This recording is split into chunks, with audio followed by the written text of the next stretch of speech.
Factor cost और market price. Factor cost किसी भी कमोडिटी की क्या होती है? फैक्टर कॉस्ट में हम सारे फैक्टर्स ऑफ प्रोडक्शन को दिए जाने वाले प्राइसेस को अगर जोड़ दें तो उन सभी को जोड़ करके, यानी कि जो फैक्टर्स ऑफ प्रोडक्शन को हम देते हैं, रेंट, वेजेस, इंटरेस्ट, प्रॉफिट, इन सबको जोड़ दे तो किसी भी कमोडिटी का क्या बन जाएगा? फैक्टर कॉस्ट बन जाएगा। जब भी कोई कमोडिटी मार्केट में आती है बिकने के लिए तो उस पर उस सेलर को या बनाने वाले मैन्युफैक्चरर को कुछ टैक्सेस देने होते हैं गवर्नमेंट को।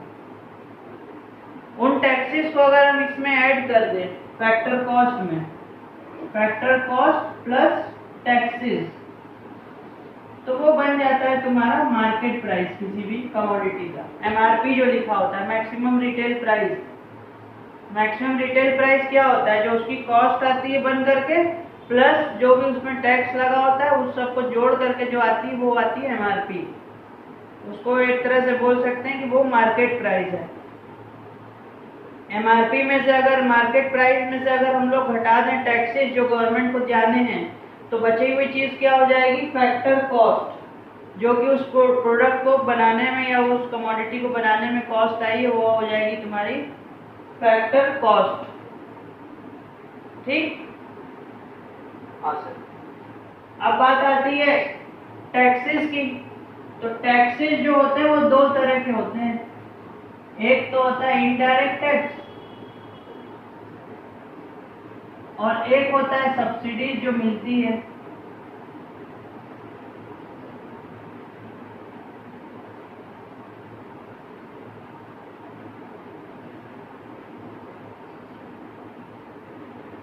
तो टैक्सेस किसी भी फर्म के लिए, किसी भी कंपनी के लिए क्या होता है? दो तरह का होता है टैक्सेस। एक इनडायरेक्ट टैक्सेस होता है जो कि इसको पे करना होता है, और सब्सिडीज क्या होता है? रिसीव करती है।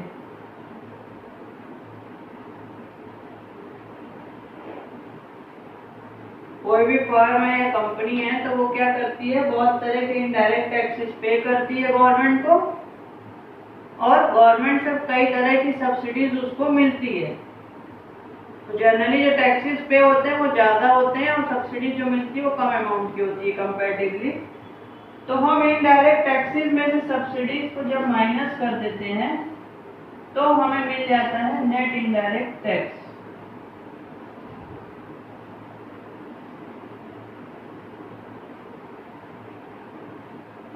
ये चीज समझ में आई? सर तो ये नहीं समझ में आ रहा है कि सर नेट इनडायरेक्ट टैक्स को इफेक्ट नहीं है जो मार्केट प्राइस में। फैक्टर कॉस्ट है किसी भी कमोडिटी को बनाने की कॉस्ट। ठीक? हाँ सर। उसमें टैक्सेस जोड़ दिए तो बन गया मार्केट प्राइस। इसमें कोई दिक्कत है? कंफ्यूजन है? नहीं सर, इसमें तो कोई वो नहीं है। तो अगर हम बोलें कि इसको हटा दें यहाँ से, सर एक एग्जांपल ले लेते हैं। अगर मान लीजिए फैक्टर कॉस्ट 1000 रुपए है,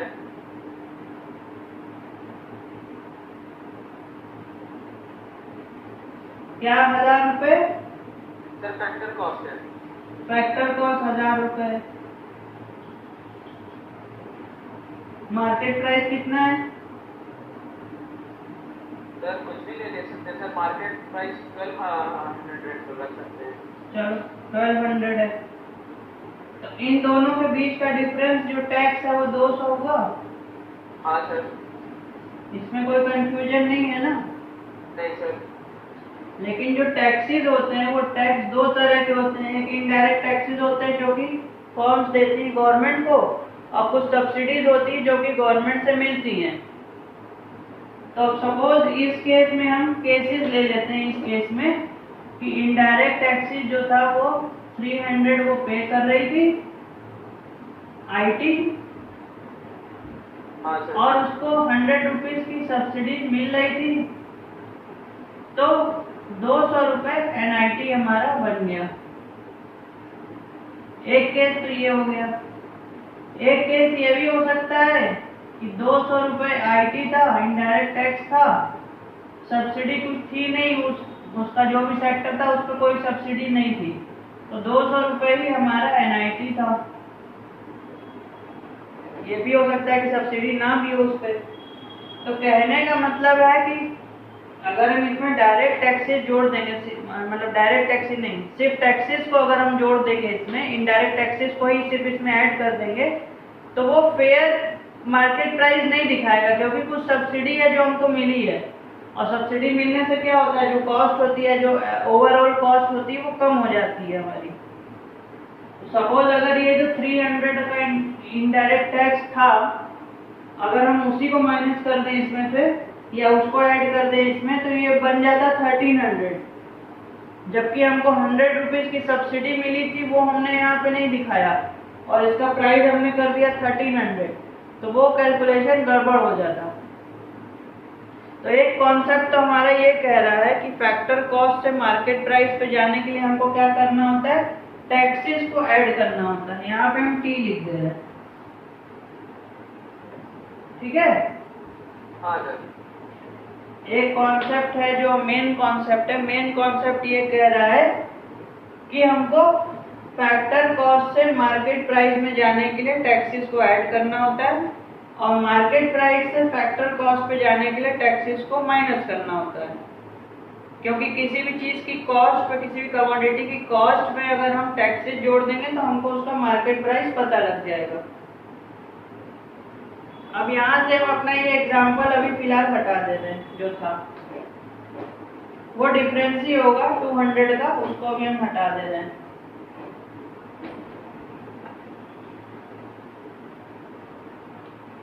ये कॉन्सेप्ट क्लियर है। फैक्टर कॉस्ट से अगर हमको मार्केट प्राइस पे जाना है तो टैक्सेस को ऐड करना होगा, और मार्केट प्राइस से अगर फैक्टर कॉस्ट पे जाना है तो उसमें हमको टैक्सेस को माइनस करना होगा। हाँ सर, ये तो क्लियर हो गया। ये क्लियर है, लेकिन टैक्सेस में भी दो कॉन्सेप्ट है। टैक्सेस में क्या है, इनडायरेक्ट टैक्स भी है हमारे और सब्सिडी भी है हमारे पास। इनडायरेक्ट टैक्सेस वो टैक्स है जो कि हम मतलब कौन या कंपनी जो है गवर्नमेंट को पे कर रही है, और सब्सिडीज वो है जो उसको गवर्नमेंट से कुछ किसी चीज में रिबेट मिल रही है या किसी चीज में असिस्टेंस मिल रही है फाइनेंशियल तौर पे पैसे के रूप में, जिससे कि उसकी ओवरऑल कॉस्ट कम हो जा रही है उसके प्रोडक्शन में या किसी भी सर्विस को देने में। वो डिपेंड करता है कि किस चीज पे मिल रही है। तो खैर, अगर हम इनडायरेक्ट टैक्सेस में से सब्सिडीज को माइनस कर दे तो नेट इनडायरेक्ट टैक्स हमें मिल जाता है। तो इसी वजह से यहाँ पर टैक्सेस यानी कि इनडायरेक्ट टैक्सेस ये वाले को ना करके हम नेट इनडायरेक्ट टैक्सेस को ऐड या नेट इनडायरेक्ट टैक्सेस को माइनस करते हैं।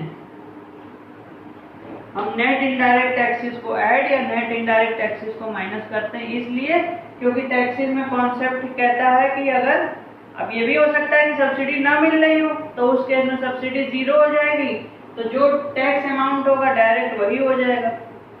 तो जो टैक्स अमाउंट होगा या जो इनडायरेक्ट टैक्स होगा वही NIT भी होगा, उस केस में नेट इनडायरेक्ट टैक्स भी वही होगा। हाँ सर। ठीक है। हाँ सर। तो फैक्टर कॉस्ट है मार्केट प्राइस पे जाने के लिए, किसी भी चीज का कॉस्ट ऑफ प्रोडक्शन और कितने में वो बिकती है मार्केट में, उन दोनों का डिफरेंस क्या होता है, जो टैक्सेस हमको गवर्नमेंट को पे करने होते हैं, तो उसको हम लोग टैक्सेस कह सकते हैं या नेट इनडायरेक्ट टैक्सेस भी कह सकते हैं।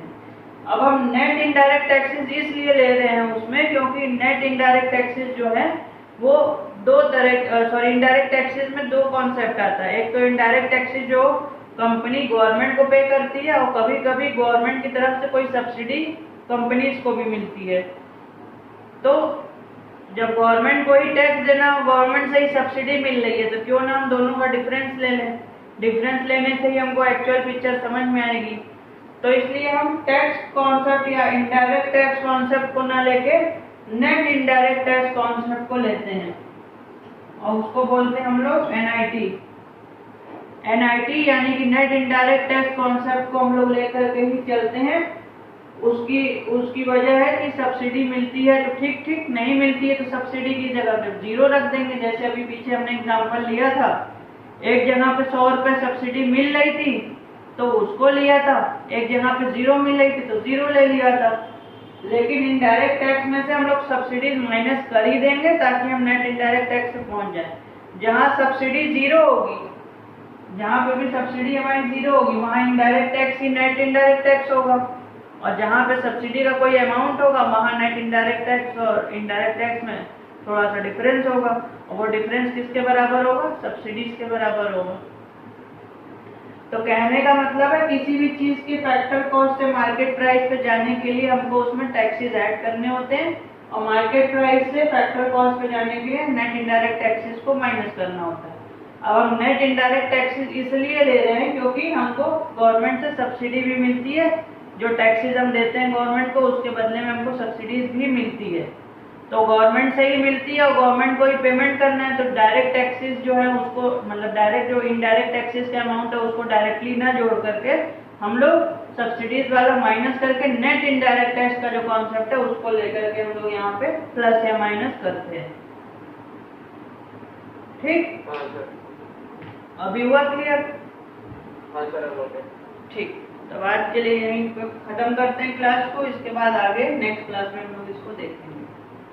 ओके सर, तो मतलब कल तो क्लास है नहीं?